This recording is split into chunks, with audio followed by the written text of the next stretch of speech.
Hello बच्चों, कैसे हो? और सब बढ़िया। देखो, अब हम नेक्स्ट लेक्चर की तरफ बात करते हैं। तो आपको मैंने फर्स्ट लेक्चर में मैटर या द्रव्य का वर्गीकरण बताया था। क्या बताया था? मैटर या द्रव्य का वर्गीकरण। और वर्गीकरण में मैंने बताया था आपको कि किस प्रकार से इसको डिवाइड करना है। एक तो भौतिक अवस्था के आधार पर 3 प्रकार के बताए थे, ठोस, द्रव और गैस। और भौतिक अवस्था के आधार पर ठोस, द्रव, गैस के कुछ में लक्षण बताए थे, आयतन, संपीड़ितता वगैरह के बारे में। फिर उसके बाद मैंने रासायनिक अवस्था या रासायनिक केमिकल स्टेट के आधार पर वर्गीकरण बताया था। और रासायनिक अवस्था के आधार पर वर्गीकरण मैंने शुद्ध पदार्थ, और शुद्ध पदार्थ में तत्व और यौगिक बताए थे। और दूसरा बताया था मिश्रण। मिश्रण में एक समांगी और एक विषमांगी, इसके बारे में थोड़ी बहुत जानकारी दी। तो देखो, तत्व भी 3 प्रकार के होते हैं। कितने प्रकार के? 3 प्रकार के। एक तो होते हैं धातु। क्या होते हैं? धातु या मेटल। सेकंड जो होते हैं अधातु। क्या होते हैं? अधातु। और थर्ड जो होते हैं उपधातु। क्या होते हैं? उपधातु। तो देखो बच्चों, धातु आप आवर्त सारणी में पढ़ते हो, इस टाइप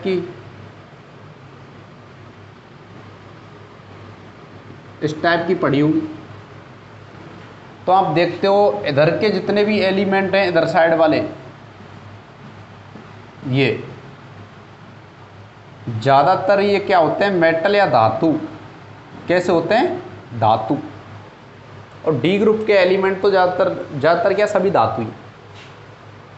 और यहाँ पर बोरोन के नीचे यहाँ पर एक तिरछी लाइन चलती है, जिसमें 8 या कुछ 7 भी मानते हैं। जो एलिमेंट हैं वो होते हैं उपधातु। क्या होते हैं? उपधातु, जिसे इंग्लिश में बोलते हैं मेटेलॉइड, METALLOID, मेटेलॉइड, उपधातु। और इधर वाले जितने भी तुम्हारे एलिमेंट हैं उनको कहते हैं अधातु या नॉन मेटल। क्या कहते हैं? Non metal. ठीक है बच्चों, पहले मेटल और नॉन मेटल और ये मेटेलॉइड। तो धातु क्या होते हैं? तुम 8th क्लास में पढ़कर आए हो। धातु क्या है? इलेक्ट्रॉन त्यागने की क्षमता रखती हैं, और इसके कुछ गुण पड़े होंगे। चमकदार होती हैं, आघात वर्धनीय होती हैं, और पीटने पर इनके क्या है? चद्दर बनाए जा सकते हैं। और तन्यता का क्या पाया जाता है? गुण पाया जाता है, जिसे कहते हैं डक्टाइल। क्या कहते हैं? डक्टाइल। तन्यता का मतलब है इसके तार खींचे जा सकते हैं। क्या खींचे जा सकते हैं? तार खींचे जा सकते हैं। वैसे तो 8th क्लास में दे रखा है, यहाँ तो इतना क्लासिफिकेशन है, लेकिन थोड़ा नॉलेज देने के लिए मैं इनके बारे में बता रहा हूँ। इलेक्ट्रॉन त्यागने की प्रकृति रखते हैं, आघात वर्धनीय होते हैं, इनके चद्दर बनाए जा सकते हैं, तन्यता शो करते हैं, अर्थात इनके तार खींचे जा सकते हैं। जैसे बात करें सोडियम Na+ और Au, सोडियम धातु Au, Ag, ये सभी क्या हैं? धातु हैं। Au औरम, जिसे सोना बोलते हैं, और हमारी माता बहन सोने को पहनती हैं, विभिन्न प्रकार के वो बनवाकर, जैसे नथ, टीका और भी कई प्रकार के पार्ट बनवाकर, हीरे जवाहरात। Ag क्या है? सिल्वर है। क्या है? सिल्वर, चांदी। और चांदी की भी हमारी माता बहन कुछ आभूषण पहनती हैं। अब बात करते हैं उपधातु। उपधातु मैंने बताया था यहाँ पर टेढ़ी एक तिरछी लाइन होती है अपर सारणी में, वो क्या होती है? उपधातु। उपधातु का मतलब क्या है कि जिनमें धातु और अधातु दोनों के गुण पाए जाते हैं, दोनों की करेक्टर पाए जाते हैं, दोनों के गुण पाए जाते हैं, क्या कहलाते हैं? उपधातु क्या कहलाते हैं? क्या कहलाते हैं? उपधातु या मेटेलॉइड कहलाते हैं। जैसे सिलिकॉन, जर्मेनियम, एग्जाम्पल की बात करें तो सिलिकॉन, जर्मेनियम, और इसमें ये एग्जाम्पल हो चुके हैं। उपधातु की बात करें तो आपको 17वें ग्रुप के एलिमेंट हैं, FCl Bri उपधातु है, ऑक्सीजन उपधातु है, नाइट्रोजन उपधातु है, कार्बन उपधातु है, ये सभी क्या हैं? उपधातु। क्या हैं? उपधातु। अर्थात इलेक्ट्रॉन ग्रहण करने की क्या रखते हैं? क्षमता रखते हैं। वे प्रजाति या वे तत्व जो इलेक्ट्रॉन ग्रहण करने की टेंडेंसी रखते हैं या क्षमता रखते हैं, क्या कहलाते हैं? अधातु कहलाते हैं। क्या कहलाते हैं? अधातु। और जो अधातुओं के गुण जो धातु में गुण पाए जाते हैं वो अधातु में गुण नहीं पाए जा सकते हैं, अर्थात इनके तार नहीं खींचे जा सकते। ये आघातवर्धनीय नहीं होती हैं, ये चद्दर नहीं बनाई जा सकती इनकी, ये इलेक्ट्रॉन त्यागती नहीं है, ये इलेक्ट्रॉन क्या करती हैं? ग्रहण करती हैं। जैसे F एक इलेक्ट्रॉन ग्रहण करती है, F-, Cl-, Br- और I-। ऐसे ही ऑक्सीजन इलेक्ट्रॉन ग्रहण करने की क्षमता रखती है, कार्बन भी इलेक्ट्रॉन ग्रहण करने की क्षमता रखता है, नाइट्रोजन भी इलेक्ट्रॉन ग्रहण करने की क्षमता रखता है। तो देखो आपका ये वर्गीकरण क्या होता है? कंप्लीट होता है। तत्व भी तीन भागों में मैंने डिवाइड किए, धातु, उपधातु और अधातु। धातु जो इलेक्ट्रॉन त्यागने की प्रकृति रखती हैं, चमकदार होती हैं, अगाध-वर्धनीय होती हैं, तन्य होती हैं, अगाध-वर्धनीय होती हैं, तन्य होती हैं, क्या कहलाती हैं? किसके गुण हैं ये? धातु के। अधातु की बात करें ना तो इनके तार खींचे जा सकते हैं, ना चद्दर बनाई जा सकती है, इलेक्ट्रॉन त्यागने की इलेक्ट्रॉन ग्रहण करने की क्या रखती हैं? प्रवृत्ति रखती हैं, और क्या कहलाती हैं? अधातु। उपधातु की क्या है? उपधातु वे हैं जिनमें दोनों के गुण पाए जाते हैं, धातु के भी पाए जाते हैं और उपधातु के भी पाए जाते हैं। ये नेचर के अकॉर्डिंग कार्य करती हैं, कहीं पर धातु कहीं पर भी उपधातु। तो देखो भाई, क्लासिफिकेशन की बात करें, द्रव्य का जो क्लासिफिकेशन था वो क्या था? भौतिक अवस्था के आधार पर तो मैंने 3 प्रकार का बताया था, ठोस, द्रव और गैस। ठोस, द्रव, गैस। और ठोस, द्रव, गैस ये किसके आधार पर था? फिजिकल प्रॉपर्टी, ये भौतिक गुणों के आधार पर। और एक बच्चे ने कमेंट्स की थी, सर इसमें अंतराण्विक आकर्षण बल के बारे में नहीं बताया। किसके बारे में नहीं बताया? अंतराण्विक आकर्षण बल। अंतराण्विक आकर्षण बल क्या होता है? मैंने वहाँ बताया था ठोसों में अंतराण्विक आकर्षण बल प्रबल पाया जाता है, द्रवों में इससे कम पाया जाता है और गैसों में सबसे कम पाया जाता है। तो देखो अंतराण्विक आकर्षण बल क्या है कि जो अणु होते हैं या परमाणु होते हैं उनके मध्य लगने वाला आकर्षण बल, क्या? आकर्षण बल। अणु परमाणु अथवा आयन के मध्य लगने वाले आकर्षण बल को क्या कहा जाता है? अंतराण्विक आकर्षण बल कहा जाता है। अंतराण्विक आकर्षण बल जितना अधिक प्रबल होगा, अणु उतने ही क्या रहेंगे? पास रहेंगे। क्या रहेंगे? पास रहेंगे। तो मैंने बताया था अंतराण्विक आकर्षण बल ठोसों में सबसे ज़्यादा पाया जाता है, इसलिए ठोसों के जो अणु हैं या अवयवी कण हैं वो क्या रहते हैं? पास रहते हैं। क्या रहते हैं? पास रहते हैं।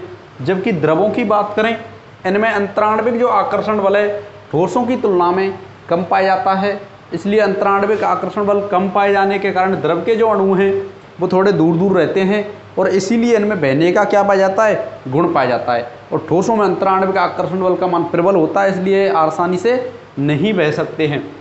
गैसों की यदि हम बात करें तो इनमें तो अंतराण्विक आकर्षण बल बहुत दुर्बल होता है या नगण्य होता है, क्या होता है, दुर्बल होता है या नगण्य होता है, जिसके कारण तो आपने देखा होगा गैसें वो आसानी से फ्री अवस्था में घूमती हैं, या इनके जो अभिकरण है वो फ्री अवस्था में रोटेट करते हैं या घूमते हैं। तो आपकी ये समझ में आ गया होगा। जिस बच्चे की प्रॉब्लम थी उसके भी समझ में आ गया होगा कि अंतराण्विक आकर्षण बल क्या होता है। ये तो भौतिक गुणों के आधार पर वर्गीकरण था। दूसरी यदि हम बात करें द्रव्य का वर्गीकरण, मैंने बताया था रासायनिक गुणों के आधार पर। किसके आधार पर, रासायनिक गुणों के आधार पर मैंने बताया था। एक तो मिश्रण, मिक्सचर, क्या, मिक्सचर। दूसरे की यदि हम बात करें तो दूसरा मैंने बताया था प्योर मैटर, शुद्ध पदार्थ।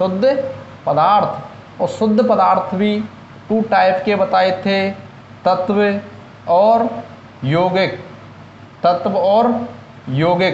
और अभी मैंने तत्वों को 3 पार्ट में डिवाइड किया है। वो 3 टाइप कौन कौन से हैं, धातु, अधातु और थर्ड इज उपधातु, मेटल, नॉन मेटल और मेटेलॉइड। मिश्रण की यदि हम बात करें तो मिश्रण भी मैंने 2 प्रकार के बताए थे।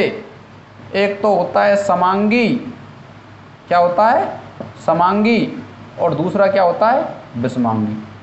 तो आपको ये देखो डायग्राम यहाँ से जोड़ना है। यदि आप पार्टों में पढ़ेंगे समझ में नहीं आएगा, तो आपको ये वर्गीकरण इस टाइप से क्या रखना है, याद रखना है। ये तो भौतिक गुणों के आधार पर, किसके आधार पर, भौतिक गुणों के आधार पर। और इसकी यदि हम बात करें, ये किसके आधार पर है, रासायनिक गुणों के आधार पर। तो बच्चों आपकी अब समझ में आ गया होगा कि भौतिक गुणों के आधार पर द्रव्य, ध्यान रखना ये द्रव है, इस द्रव्य की अवस्था है, अर्थात द्रव्य को क्या बोला जाता है, पदार्थ। ये द्रव है और ये द्रव्य है।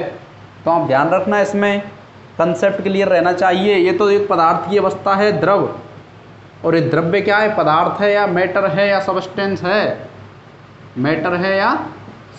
है, तो बच्चों इसको मैं मिटाता हूँ, नेक्स्ट टॉपिक की तरफ चलते हैं।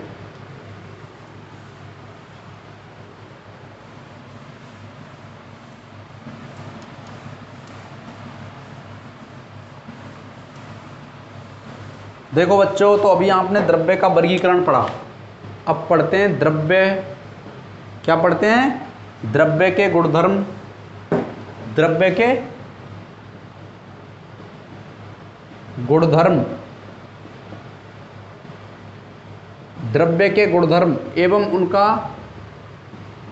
एवं इनका मापन। द्रव्य के क्या गुणधर्म हैं, इनको किस टाइप से मापा जाता है, द्रव्य के गुणधर्म एवं इनका मापन। तो सबसे पहले क्या पढ़ते हैं हम, द्रव्य के गुणधर्म। तो द्रव्य के गुणधर्म क्या हैं, तो आपको पता है प्रत्येक द्रव्य में एक स्पेसिफिक या यूनिक करैक्टर होते हैं या विशिष्ट लक्षण रखता है। प्रत्येक द्रव्य एक विशिष्ट लक्षण रखता है, और इसके आधार पर द्रव्य को हम 2 भागों में डिवाइड करते हैं। द्रव्य के जो गुणों को हम 2 भागों में विभाजित करते हैं। एक तो भौतिक गुण और दूसरा होता है रासायनिक गुण। पहला कौन सी, फिजिकल प्रॉपर्टी, दूसरी क्या होती है, केमिकल प्रॉपर्टीज, या बोल दूं रासायनिक गुण। क्या है, रासायनिक गुण। तो ध्यान रखना, फिजिकल प्रॉपर्टीज और वो केमिकल प्रॉपर्टी। तो द्रव्य क्या है, एक विशिष्ट द्रव्य क्या होता है, एक विशिष्ट लक्षण होता है या विशिष्ट गुण होते हैं। और ये 2 प्रकार के, इन गुणों के आधार पर कितने प्रकार के होते हैं, 2 प्रकार के होते हैं। कितने प्रकार के, 2 प्रकार के। 2 प्रकार में से सबसे पहला भौतिक गुण और दूसरा क्या है, रासायनिक गुण। तो हम पहले की बात करते हैं भौतिक गुण। किसकी? भौतिक गुण। इधर तो भौतिक गुण,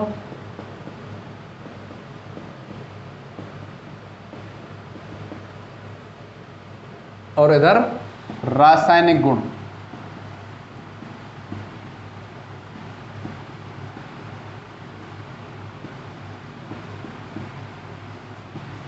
देखो फिजिकल प्रॉपर्टीज क्या है? द्रव्य के वे गुण, द्रव्य के वे गुण या वे गुणधर्म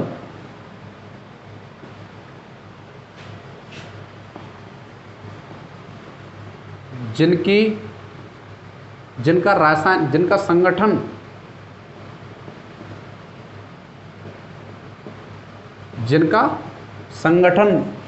या फिर बोल दूं संरचना, या पहचान में द्रव्य के वे गुणधर्म जिनका संगठन, संरचना या पहचान में परिवर्तन किए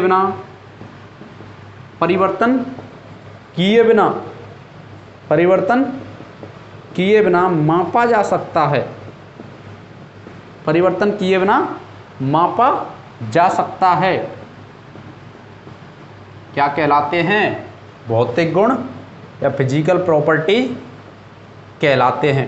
द्रव्य के वे गुणधर्म जिनका संगठन, संरचना या पहचान में परिवर्तन किए बिना क्या कर सकते हैं? हम माप सकते हैं। पहचान में परिवर्तन किए बिना क्या कर सकते हैं? माप सकते हैं। क्या कहलाते हैं? भौतिक गुण या फिजिकल प्रॉपर्टी।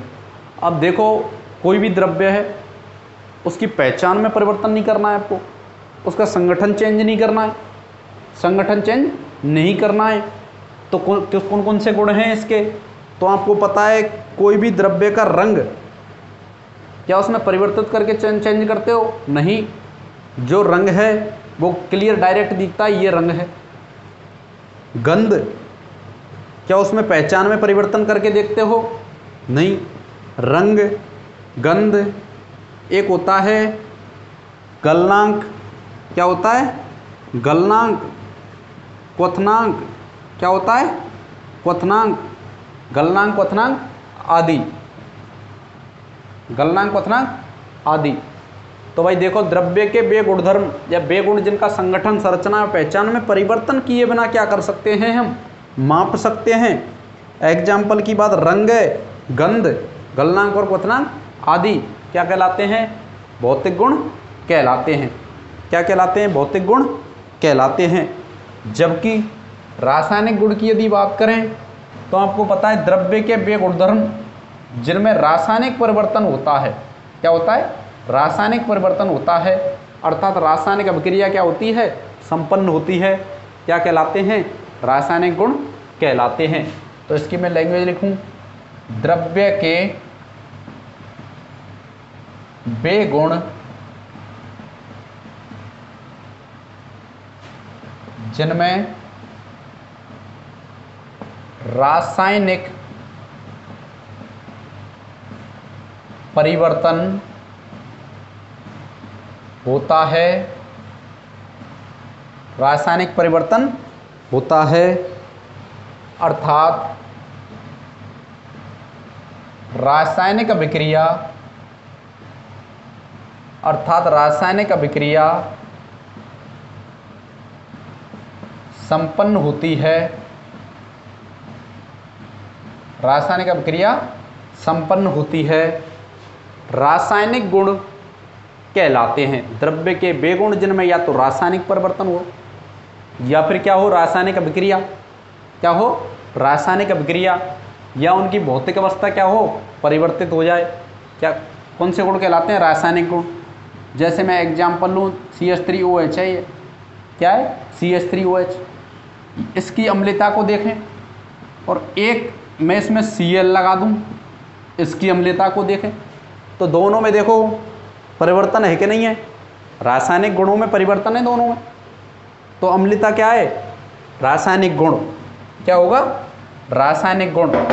तो इसमें यदि मैं बताऊं, एक तो दहता, जिसे बोलते हैं दहन, जलना, जलने के बाद एक किसी पदार्थ की अम्लता और क्षारीयता और कोई भी जो अभिक्रिया होती है योगात्मक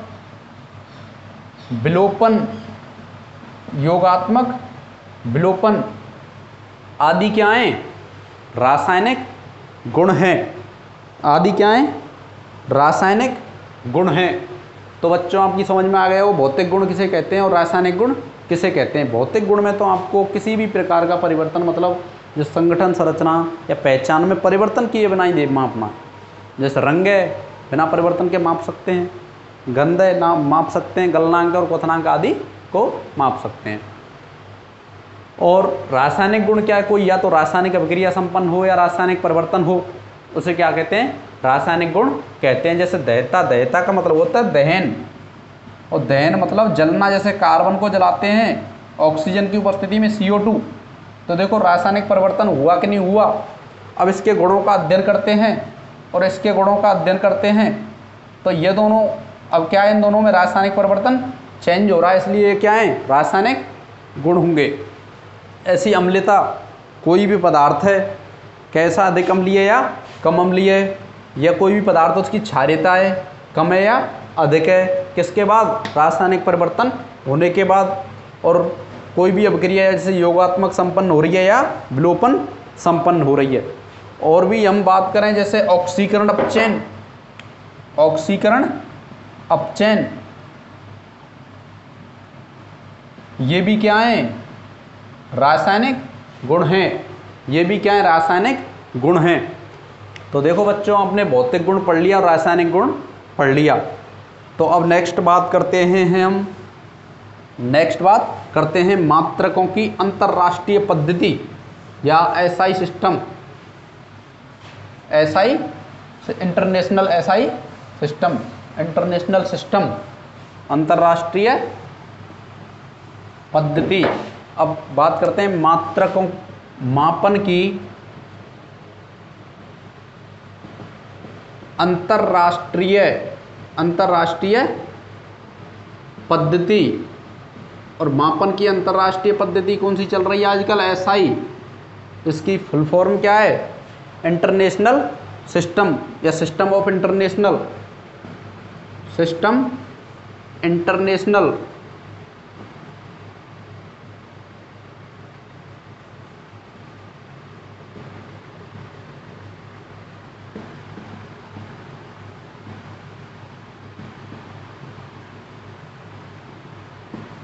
देखो मात्रकों की जो अंतरराष्ट्रीय पद्धति है, इसमें क्या है कि आपको एक दो प्रकार की राशियां होती हैं। तो मूल भौतिक राशियां, मूल भौतिक राशियां, और दूसरी होती हैं व्युत्पन्न राशियां। कौन सी होती हैं? व्युत्पन्न राशियां। मूल मतलब जिनको किसी भी भौतिक राशि से क्या नहीं कर सकते? व्युत्पन्न या ड्राइव नहीं कर सकते। किसी भी भौतिक राशि से क्या नहीं कर सकते? व्युत्पन्न नहीं कर सकते। और ये मूल भौतिक राशियाँ कितनी होती हैं? 7 होती हैं। और इन मूल भौतिक राशियों से संबंधित क्या होते हैं? मात्रक। और कितने ही मात्रक होते हैं? 7 होते हैं। वे भौतिक राशियाँ जिन्हें अन्य किसी भी भौतिक राशि से क्या नहीं कर सकते? व्युत्पन्न नहीं कर सकते। क्या नहीं कर सकते? व्युत्पन्न नहीं कर सकते। कौन सी भौतिक राशि कहलाएंगी? मूल भौतिक राशियां कहलाती हैं। तो फिर व्युत्पन्न किसे कहते हैं? ड्राइव्ड। देखो ड्राइव्ड उसे कहते हैं वे भौतिक राशियां जिन्हें हम मूल भौतिक राशियों से क्या किया जाता है? व्युत्पन्न किया जाता है। मूल भौतिक राशियों से क्या किया जाता है? व्युत्पन्न किया जाता है। क्या कहलाती हैं? व्युत्पन्न राशि कहलाती हैं। जैसे क्षेत्रफल, एरिया, आयतन, घनत्व, ये सभी क्या हैं? व्युत्पन्न राशियां। इनको किससे क्या व्युत्पन्न करते हैं? मूल भौतिक राशियों से। तो मापन की अंतर्राष्ट्रीय पद्धति आपको 2 प्रकार की, एक तो मूल भौतिक राशियाँ, इसमें 2 प्रकार राशियों, मूल भौतिक राशियाँ, व्युत्पन्न राशियाँ। मूल भौतिक राशियों में क्या है, 7 प्रकार के मूल मात्रक रहते हैं। क्या रहते हैं? 7 प्रकार के मूल मात्रक। इन राशियों को किसी अन्य राशि से व्युत्पन्न नहीं किया जा सकता, क्योंकि व्युत्पन्न राशि की यदि हम बात करें, इन राशियों को मूल भौतिक राशियों से क्या करते हैं, व्युत्पन्न किया जाता है। तो देखो बच्चों, मूल भौतिक राशियाँ कौन कौन सी हैं, मैं इनको एक चार्ट के द्वारा प्रदर्शित करता हूँ, और इसमें जो इनके एसआई पद्धति में शॉर्ट में प्रदर्शित करते हैं उनको भी प्रदर्शित करता हूँ। तो सबसे पहले मूल भौतिक राशियाँ। भौतिक राशि क्या है? भौतिक राशि।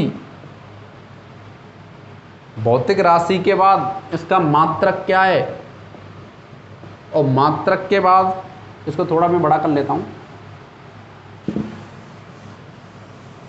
मूल भौतिक राशि मतलब भौतिक राशि क्या है? भौतिक राशि, और इस भौतिक राशि का मात्रक अर्थात यूनिट, और यूनिट के बाद इस यूनिट का सिंबल क्या है? एसआई यूनिट में सिंबल प्रतीक, एसआई इकाई का प्रतीक, इकाई का प्रतीक। तो देखो भाई, मूल भौतिक राशि में सबसे पहले हम बात करते हैं मास, द्रव्यमान। किसकी बात करते हैं? द्रव्यमान। और द्रव्यमान को बताइए किस में मापा जाता है? द्रव्यमान को किस में मापा जाता है? आपको पता है द्रव्यमान को हम किलोग्राम में मापा जाता है। किस में मापा जाता है? किलोग्राम में मापा जाता है। किस में मापा जाता है? किलोग्राम में। और किलोग्राम के लिए एसआई इकाई का जो प्रतीक है वो क्या है? केजी। क्या है? केजी। द्रव्यमान के बाद समय क्या है? समय। समय को आपको पता है कि इसका मात्रक क्या है? सेकंड। क्या है? सेकंड। और सेकंड को या तो एसईसी से प्रदर्शित करते हैं या एस से प्रदर्शित करते हैं। किससे प्रदर्शित करते हैं?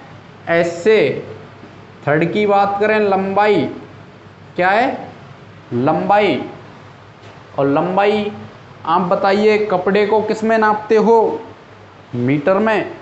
दुकानदार के पास जाते हैं, मन भाई हमारे को 5 मीटर कपड़ा चाहिए, क्या और बोलते हो 5 किलो कपड़ा चाहिए? यही तो बोलते हैं 5 मीटर कपड़ा चाहिए, या 2 मीटर कपड़ा चाहिए, या 1 मीटर कपड़ा चाहिए। तो लंबाई का मात्रक क्या हो गया? मीटर। क्या हो गया? मीटर। और मीटर को किससे प्रदर्शित करते हैं? स्मॉल एम से।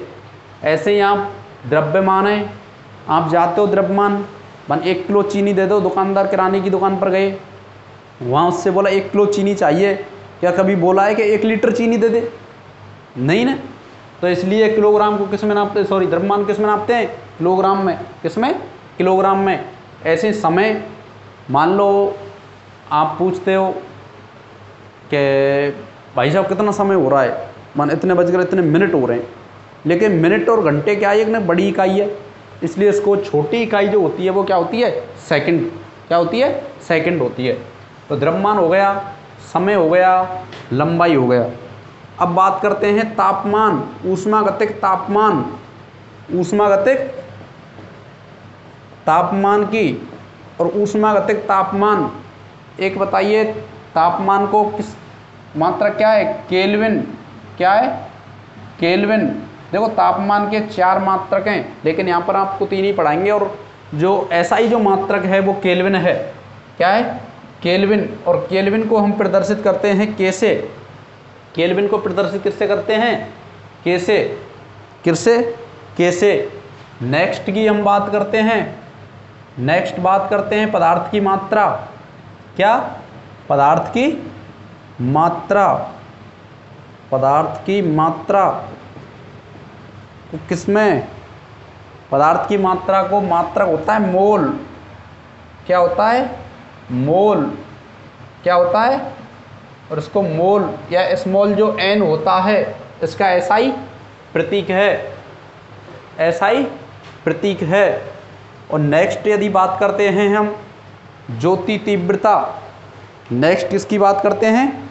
ज्योति तीव्रता। और ज्योति तीव्रता को हम, जो मात्रक होता है वो क्या होता है? ज्योति तीव्रता का जब मात्रक होता है वो क्या होता है? वो होता है कैंडेला।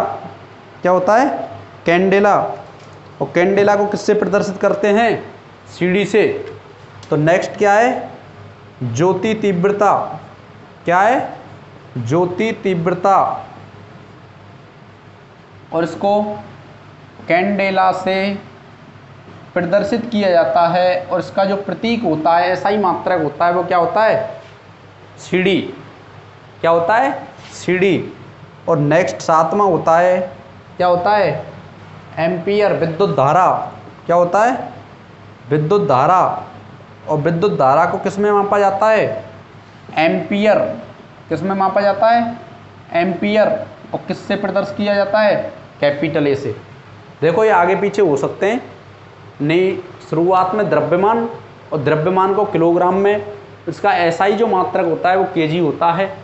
दूसरे की यदि हम बात करें, समय भौतिक राशि है, इसका मात्रक सेकंड है, और एसआई इकाई का जो प्रतीक है वो सेकंड है।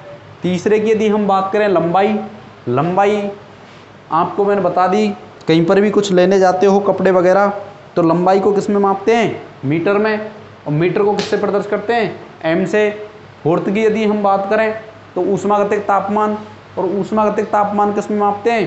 केल्विन में मापते हैं। किस में मापते हैं? केल्विन में। नेक्स्ट बात करते हैं पदार्थ की मात्रा। पदार्थ की मात्रा क्या है? किस में मापते हैं? मोल में। और मोल का एसआई प्रतीक क्या है? N, small n. क्या है? Small N. ज्योति तीव्रता का क्या है? कैंडेला। ज्योति तीव्रता क्या है? कैंडेला। और कैंडेला को किससे मापते हैं? वो कैंडेला की एसआई यूनिट क्या है? सीडी। और नेक्स्ट विद्युत धारा। विद्युत धारा का जो मात्रक होता है एम्पियर, और इसका एसआई जो मात्रक है वो क्या है? कैपिटल है। तो बच्चों आपको ये मूल भौतिक जो राशि हैं 7, ये समझ में आ गई होंगी। और अब हम बात करते हैं व्युत्पन्न राशि। किसकी बात करते हैं? व्युत्पन्न राशि। व्युत्पन्न राशि कौन कौन सी हैं जो डेली लाइफ में काम आती हैं आपके? डिराइव्ड यूनिट या व्युत्पन्न इकाई। डिराइव्ड यूनिट,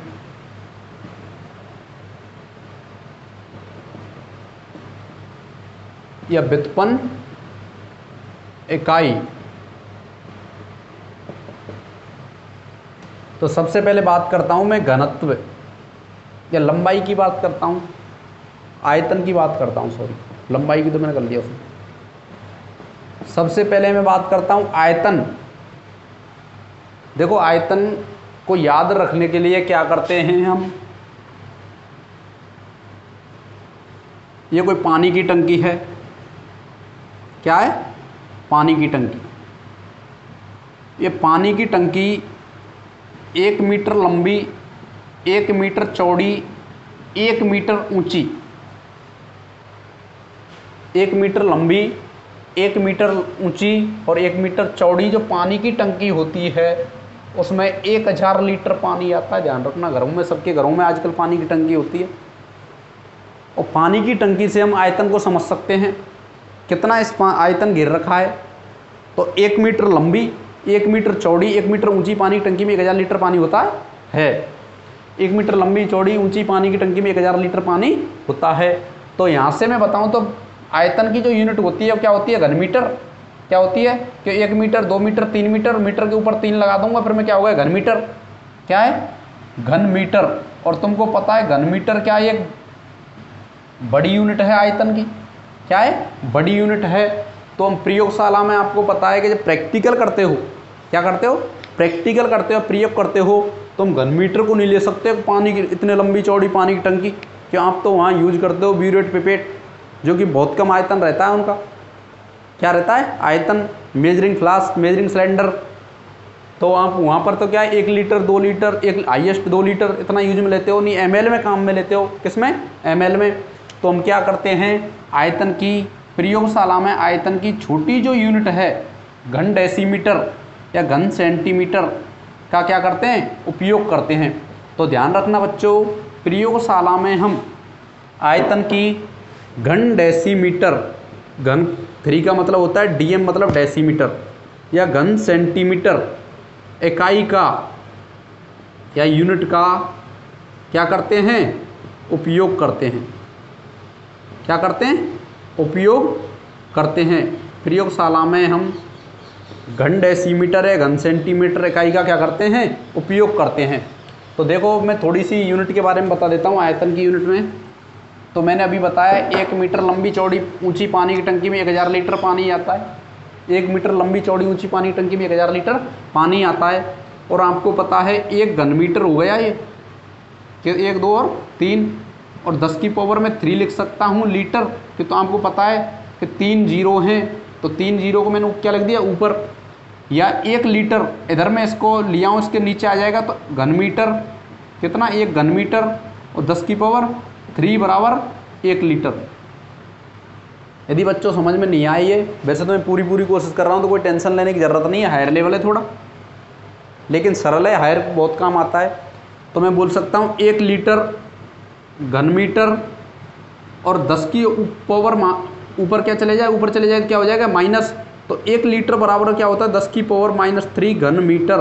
तो 1 लीटर में कितने घन मीटर होते हैं, 10 की पावर -3 घन मीटर। तो 1 मीटर लंबी चौड़ी ऊंची पानी की टंकी में 1000 लीटर पानी आता है, और 1 घन मीटर होता है 10 की पावर 3 लीटर।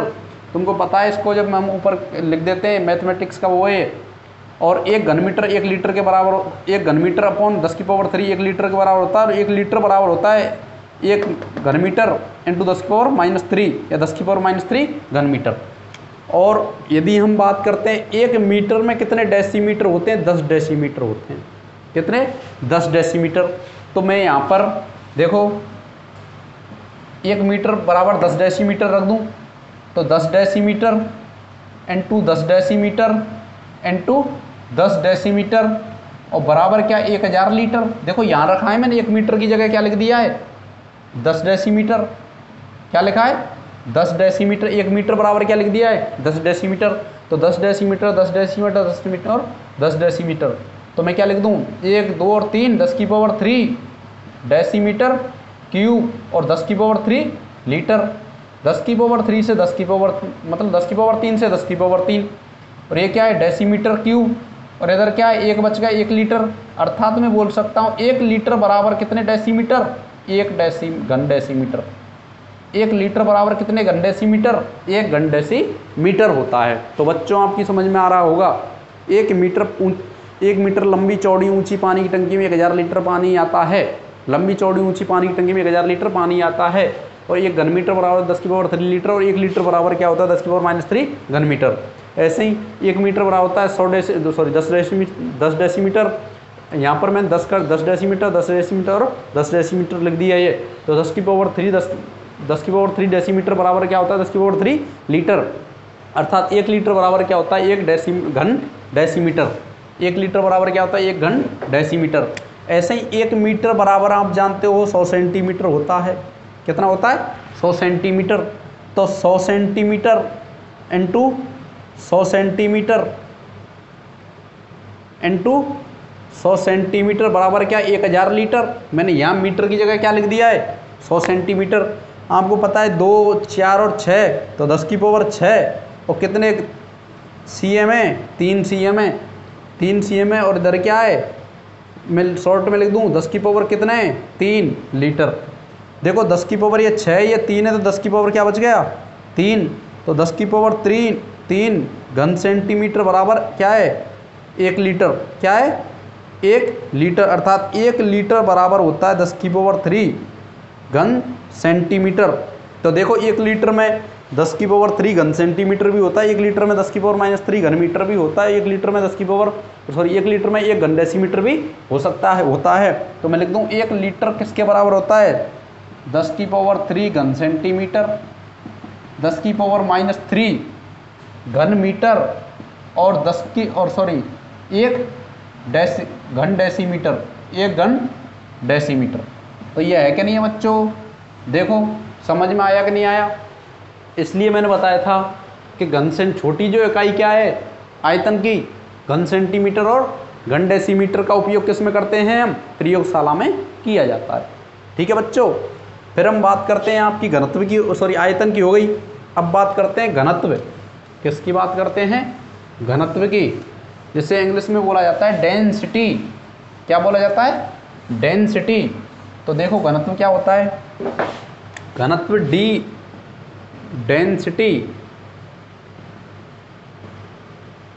घनत्व बराबर होता है द्रव्यमान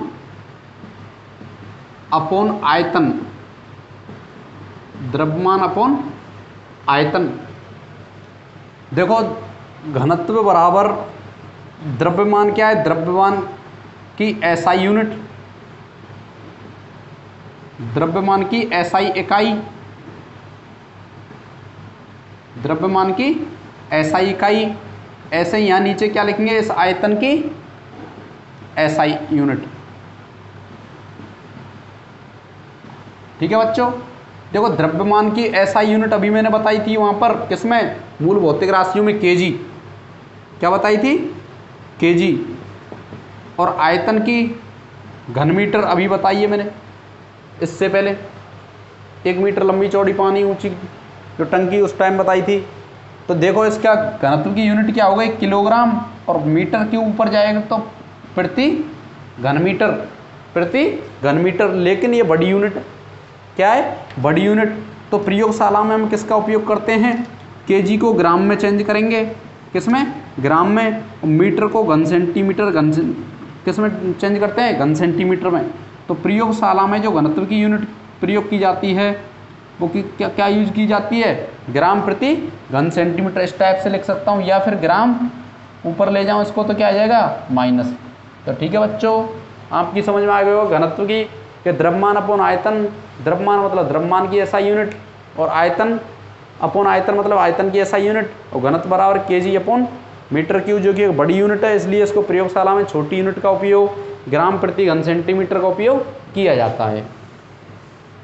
इसके बाद बच्चों हम बात करते हैं किसकी? टेम्परेचर की। किसकी? टेम्परेचर। और टेम्परेचर भी क्या है? एक व्युत्पन्न राशि है। तापमान क्या है? तापमान। टेम्परेचर क्या है? तापमान, टेम्परेचर।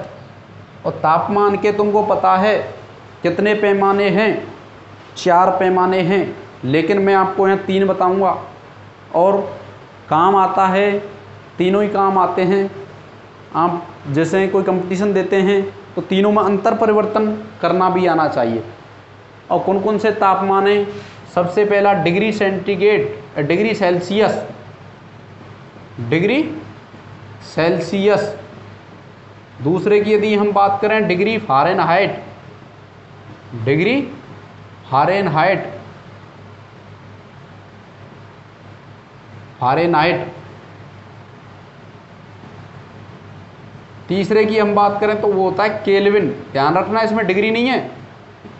क्या नहीं है? डिग्री के, तो डिग्री केल्विन लगा दें।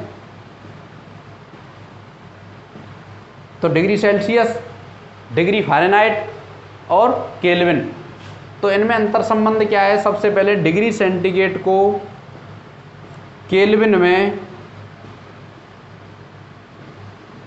परिवर्तन कैसे करते हैं? डिग्री सेंटीग्रेड को केल्विन में परिवर्तन के लिए ध्यान रखना है, केल्विन बराबर होता है degree centigrade, degree centigrade plus 273.15, 273.15। Degree centigrade को हम केल्विन में परिवर्तित करने के लिए डिग्री सेंटीग्रेड में क्या जोड़ते हैं? 273.15। फ़ारेनहाइट क्या है? फ़ारेनहाइट। डिग्री सेंटीग्रेड को फ़ारेनहाइट में चेंज करने के लिए जो फॉर्मूला होता है वो होता है 9/5 degree centigrade plus 32, degree centigrade plus 32। या मैं यहाँ लिख दूँ किसको? डिग्री सेल्सियस को, डिग्री सेल्सियस को फ़ारेनहाइट में परिवर्तन, फ़ारेनहाइट में परिवर्तन करने का जो सूत्र है क्या है, 9/5 डिग्री सेंटीग्रेड प्लस 32।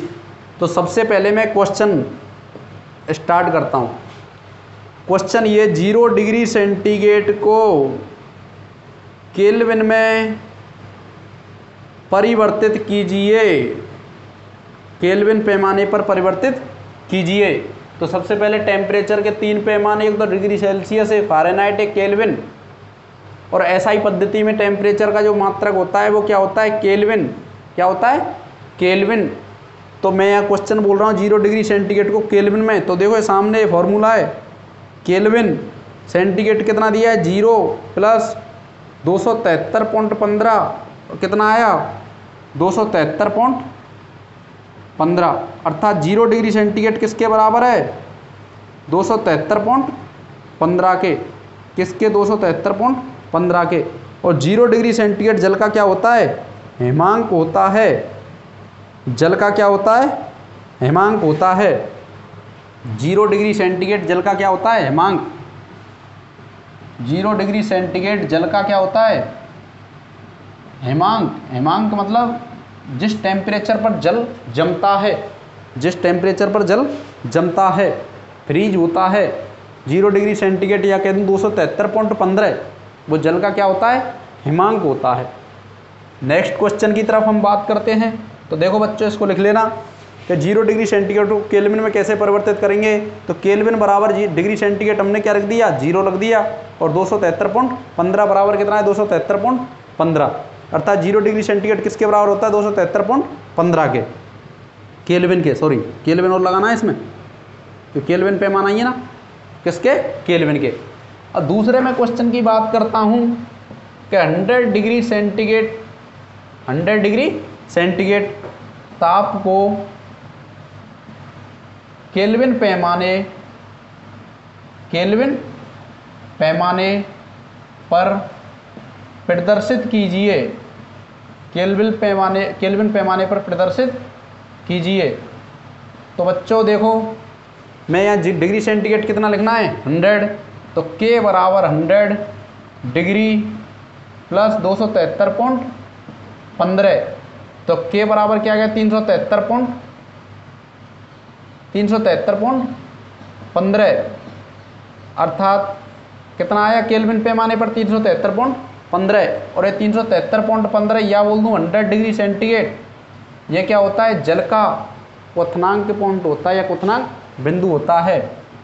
जल का क्या होता है, क्वथनांक बिंदु होता है। जल का क्वथनांक बिंदु होता है। अर्थात जल का हिमांक 0 डिग्री सेंटीग्रेड होता है, क्वथनांक कितना होता है, 100 डिग्री सेंटीग्रेड होता है। ठीक है बच्चों, अब बात करते हैं हम सेल्सियस पैमाने को फ़ारेनहाइट में किस टाइप से परिवर्तित किया जाता है। तो देखो 0 डिग्री सेंटीग्रेड को मैं किस में, फ़ारेनहाइट में परिवर्तित कर रहा हूँ, किस में, डिग्री फ़ारेनहाइट में। तो डिग्री फ़ारेनहाइट में किसको, क्वेश्चन लिख लो आप, 0 डिग्री सेंटीग्रेड को फ़ारेनहाइट पैमाने पर प्रदर्शित कीजिए, या फ़ारेनहाइट पैमाने में बदलिए। तो देखो 0 डिग्री सेंटीग्रेड बराबर होता है, 0 डिग्री सेंटीग्रेड लिखना है मेरे को सेंटीग्रेड की जगह यहाँ पर। तो सबसे पहले इसका फॉर्मूला 9/5 डिग्री सेंटीग्रेड की जगह क्या है, 0। क्या है, 0 प्लस क्या है, 32। और आप जानते हो 10वीं तक पढ़कर आए हैं, 0 को गुणा किसी संख्या से किया जाता है तो क्या आता है, 0। और ये प्लस और ये 32। अर्थात डिग्री फ़ारेनहाइट में 0 डिग्री टेम्परेचर जो होता है वो कितना होता है, 32। कितना होता है, 32 डिग्री फ़ारेनहाइट। अब हम बात नेक्स्ट क्वेश्चन की तरफ। 100 डिग्री सेंटीग्रेड को फ़ारेनहाइट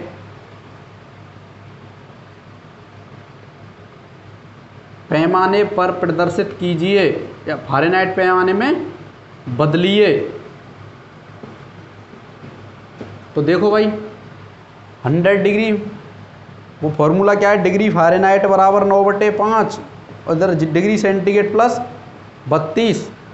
तो देखो 9/5 डिग्री फ़ारेनहाइट बराबर 9/5 क्या है, और डिग्री सेंटीग्रेड कितना दे रखा है 100 प्लस 32, 5 से काटो 5 दूनी 10। थोड़ी बहुत मैथ भी सीख लो तो मैथ का भी काम आएगा, मैथ भी काम आएगी।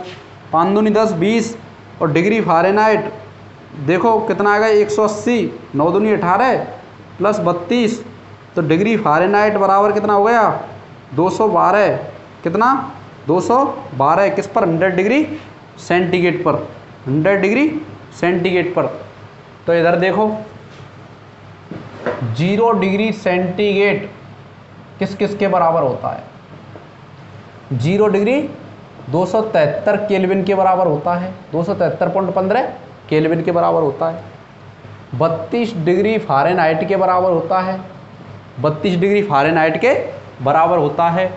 ऐसे ही 100 डिग्री सेंटीग्रेड की बात करें, 100 डिग्री सेंटीग्रेड की बात करें 373.15 केल्विन के बराबर होता है, 373.15 केल्विन के बराबर होता है और 212 डिग्री फ़ारेनहाइट के बराबर होता है। अब यहाँ मैं क्वेश्चन पूछूं कि जल का हिमांक बिंदु किसमें, केल्विन में बताइए, तो हिमांक बिंदु क्या 273.15। ऐसे ही जल का क्वथनांक बिंदु किसमें, केल्विन में, तो क्वथनांक कितने 100 डिग्री सेंटीग्रेड पर उबलता है, कितना होगा 373.15। फ़ारेनहाइट में पूछूं तो 32 डिग्री फ़ारेनहाइट और 212 डिग्री फ़ारेनहाइट। अब आपके लिए मैं क्वेश्चन देता हूं जो कि होमवर्क के रूप में घर करना है। क्या करना है, घर करना है। क्वेश्चन क्या है कि 25 डिग्री सेंटीग्रेड को, 25 डिग्री सेंटीग्रेड को या सेल्सियस को केल्विन पैमाना, केल्विन पैमाना और फ़ारेनहाइट पैमाने में परिवर्तित कीजिए, फ़ारेनहाइट पैमाने में परिवर्तित कीजिए। और ये क्या करना है आपको कमेंट्स में बताना है, आंसर इसका क्या किस में बताना है, नीचे कमेंट्स में बताना है कि 25 डिग्री सेंटीग्रेड को केल्विन पैमाना और फ़ारेनहाइट पैमाने में परिवर्तित करके जो आंसर आएगा वो नीचे कमेंट्स में बताना है। तो बच्चों आज के लिए बस इतना ही। और आज हमने क्या क्या करा दिया कि इससे नेक्स्ट पिछले जो वीडियो था उसमें तो मैंने आपको मैटर का क्लासिफिकेशन बताया था और आज तत्व का क्लासिफिकेशन बता दिया। उसमें तत्व क्लासिफिकेशन जो धातु, उपधातु और अधातु के बारे में बताया। फिर उसके बाद मैंने भौतिक राशि या भौतिक गुणों के बारे में या पदार्थ के मापन के बारे में बताया था। भौतिक राशि थी और एक रासायनिक, भौतिक गुण थे और एक रासायनिक गुण थे। उसमें भौतिक राशि और रासायनिक, भौतिक राशि और व्युत्पन्न राशि। भौतिक राशि तो क्या थी, जो जिनको हम किसी अन्य राशि से व्युत्पन्न नहीं कर सकते, और व्युत्पन्न राशि क्या थी, जिसको हम अन्य भौतिक राशियों से क्या कर सकते थे, व्युत्पन्न कर सकते थे। भौतिक राशि कितनी थी, 7। उनसे संबंधित क्या थे, 7 मूल मात्रक थे। क्या थे, 7 मूल मात्रक थे। और व्युत्पन्न राशि में मैंने 3 बताई थी, घनत्व, आयतन और टेम्परेचर। और मैंने इनके जो लेबोरेटरी में जो काम आते हैं, टेम्परेचर जो ऐसा यूनिट है, उन व्युत्पन्न राशि में भी बताया था कि घनत्व में कौन सी काम आती है और आयतन में कौन सी काम आती है और टेम्परेचर में कौन सी काम आती है। फिर इसके बाद मैंने कुछ न्यूमेरिकल कराए कि सेंटीग्रेड सेल्सियस पैमाने को कैसे केल्विन में, कैसे फ़ारेनहाइट पैमाने में परिवर्तित किया जाता है। और फिर नेक्स्ट मैंने आपको एक क्वेश्चन दिया कि 25 डिग्री सेल्सियस पैमाने को डिग्री फ़ारेनहाइट और केल्विन पैमाने में परिवर्तित कीजिए। और आपको ये किस में बताना है, कमेंट्स में नीचे बताना है कितना आंसर आया। तो धन्यवाद बच्चों।